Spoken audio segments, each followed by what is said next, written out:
A reading from the Gospel according to John. Jesus said, "Very truly I tell you, anyone who does not enter the sheepfold by the gate, but climbs in by another way, is a thief and a bandit. The one who enters by the gate is the shepherd of the sheep. The gatekeeper opens the gate for him, and the sheep hear his voice. He calls his own sheep by name and leads them out.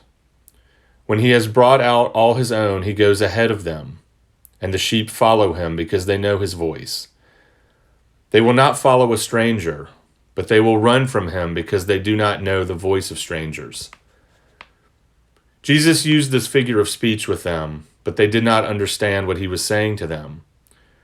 So again Jesus said to them, "Very truly I tell you, I am the gate for the sheep. All who came before me are thieves and bandits, but the sheep did not listen to them. I am the gate. Whoever enters by me will be saved, and will come in and go out and find pasture. The thief comes only to steal and kill and destroy. I came that they may have life, and have it abundantly." Here ends the reading. Twice a week now, the line of cars stretches for blocks. And why? As one driver says, it means we can survive another day, that we can live another day longer. Bruno Serrato is a chef and restaurant owner in Anaheim, California. And in the month of April, with the help of volunteers and sponsors, he donated over 300,000 meals. When asked why he does it, he responds, "How can I stop?" This despite, over the past 10 years, struggling to keep his restaurant going after a recession, and then losing that restaurant to a devastating fire, only to rebuild and reopen. This despite being in debt, in large part due to the fact that for all those years, even after the fire, Bruno has provided free, fancy dinners to kids at the local Boys and Girls Club every night. Hoping for a loan to help with his debt from all those years of charity, there is a chance that he could end up in a food line himself. And yet his response to why he does what he does is, and has always been, "How can I stop?"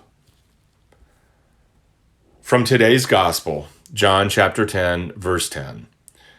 I came that they may have life, and have it abundantly. Some have suggested that nowhere else does Jesus express the purpose of his ministry more clearly. Despite all the things that would rob us of life, the life Jesus wants for us is flourishing, thriving, and joyful.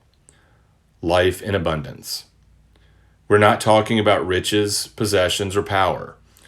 We're talking about a life of purpose and possibility and potential, and living into God's intentions for us. Today is the fourth Sunday of Easter, and in the Revised Common Lectionary, which is where our readings come from, this is always what is known as Good Shepherd Sunday. Operating on a 3-year cycle, the lectionary assigns different portions of chapter 10 of John's Gospel for the fourth Sunday of Easter. This year it is verses 1 through 10. And it is interesting to note that it isn't until verse 11 that Jesus will declare, "I am the Good Shepherd," because verses 1 through 10 are all about Jesus as the gate. It is also important to note that our reading today is not an isolated passage. As is often the case, it is part of a much larger textual unit, including the previous chapter, chapter 9, and much of chapter 10.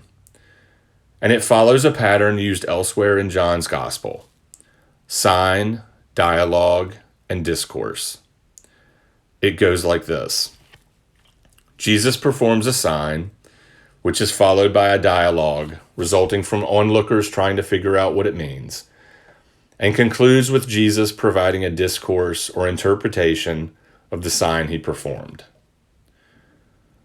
All this is to say that we should not separate today's gospel from the story that comes before it, in which Jesus heals the man born blind. In that story, Jesus offers the blind man salvation.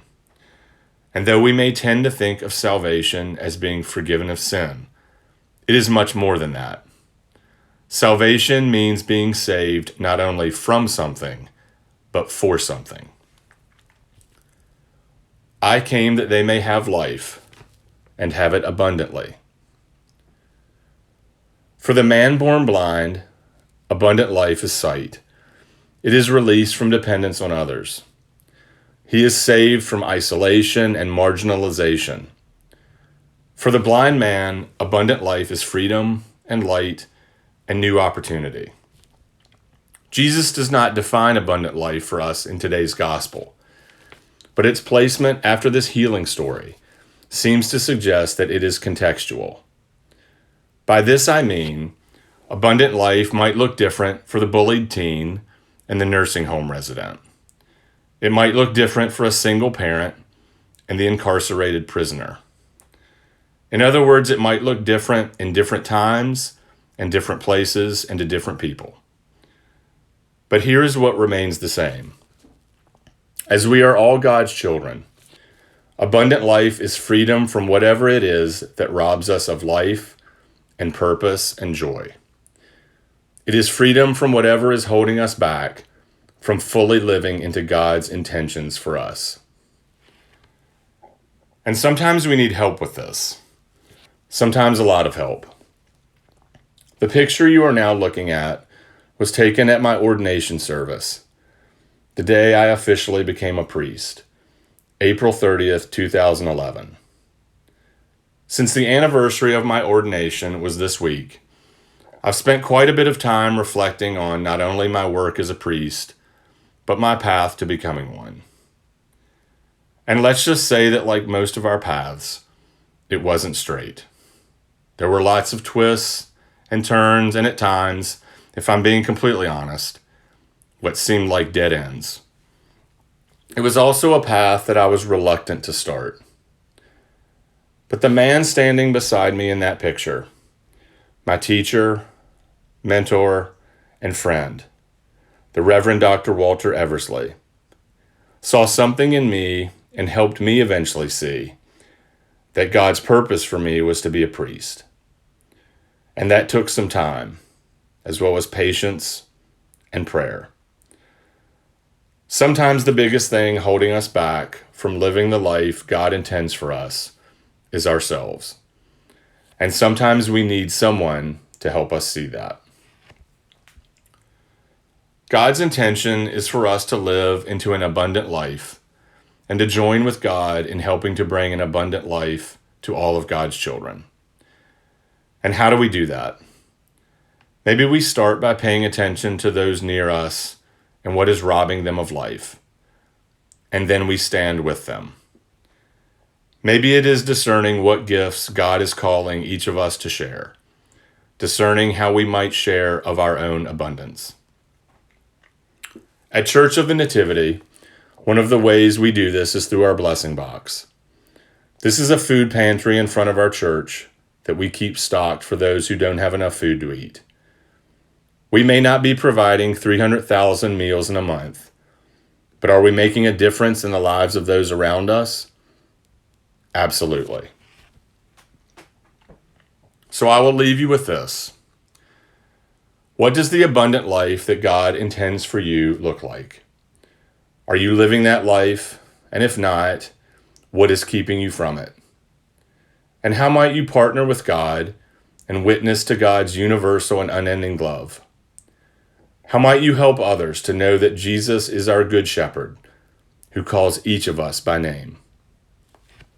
May we all reach that place of loving and giving and sharing, where the only response we can give is, how can I stop? Amen.